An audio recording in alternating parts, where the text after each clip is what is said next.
Welcome back. Dr. Ellen Ndeshinamila, an author and academic, has written a biography of former President Hifikepunye Pohamba. The book is set to be launched at a highly anticipated event on September 30th. This significant work not only chronicles Pohamba's life and presidency, but also reflects on Namibia's journey post-independence. Joining us is Dr. Namila to share insights about her writing process and the importance of Pohamba's legacy. Dr. Namila, good evening and welcome. Thank you so much for being here. Most welcome. I'm pleased to be here. Before we actually delve into your involvement in the book, let's take a look at a snippet from a special interview that we recently conducted with former President Pohamba. He spoke about his political legacy, his current life, and of course, his soon-to-be released book. Let's take a look. Well, I understand that we don't have that insert ready yet, so we'll take a look at it after we've discussed a bit about this interesting work that you've taken on, Doctor. What inspired you to write President Pohamba's biography? I think President Pohamba was inspired to write his own biography, autobiography, and leave a legacy, a written legacy of his life. So President Pohamba asked me to help him to write his autobiography. It has been an exciting journey. It has been a learning curve for me, quite a lot of historical understanding, because when he writes about his life while living in different African countries, he helped us to become part of histories of those African countries in which he worked, in which he lived, in which he interacted with politicians in those countries at those times. Yes, so he is helping us to go back in history and learn about things otherwise we wouldn't have known, and also appreciate the efforts of other African countries assisting Namibia on its journey to liberation and freedom. What challenges did you encounter on this writing journey with this book? I think most of the challenges came from the gap in knowledge, in existing literature that can help us to understand history, what happened in the history. Yeah, so for instance, the chapter that talk about ancestry, I spend a lot of time going to his relatives, elderly people who can remember things which he himself also is not able to remember properly everything, which is what history is all about, putting the puzzle together, disconnected information and joining them and making sense out of that what has, because, for instance, President Pohamba has got a history rooted in the Kavango region. And you have to go out there and look for those older people who can remember things that have been passed on from generation to generation, at least in as far as memory is made possible. So it is it's quite a journey. And even the history of the liberation struggle, take a topic like the Battle of Cuito-Cuanaval, for instance. You are looking for the soldiers who fought in that war. Many of them, they are no longer alive. Yes.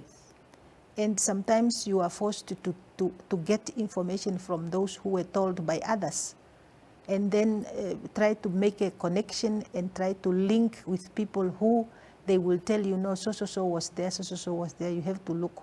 You have to just search people, develop an interest, and put together the information that they are telling you so that you can have a whole story connected. Yes. Well, Doctor, I understand that they do have the insert ready for us now. This is what former President Hifikepunye Pohamba had to say about his book. Let's take a look. We're rounding off our discussion, but on a more exciting note, I understand that you will be launching your biography at the end of September 2024. And it's a project that's been in the making for the past 5 years, as you told me privately. Talk to us about why you decided to be so open and share intimate parts of yourself in this book, and what it is you hope that, the Namibian reader, the international reader would take away from this biography. Nina, you say that I told you privately. So you expose private things that you have discussed with people? Is this how you are? Not at all. My apologies. Tomorrow, I would not be able to tell you confidentially. I apologize. Because I know that Nina is going to tell the confidential things that we discussed. My humblest apologies for that. Now, what do you want me to do after the apology? To please inform us about the book. Many years ago, I asked one comrade who wrote some books to come and assist me to put up my biography.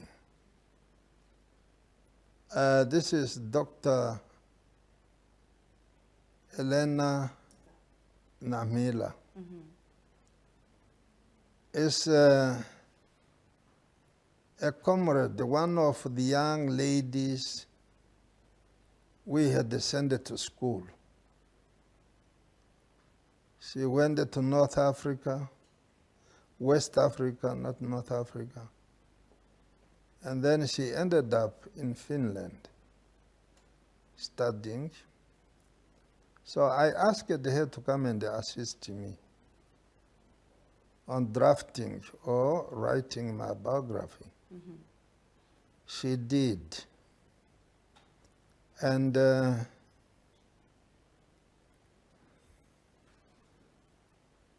only, well, it's going to be launched on the 30th of this month. I said,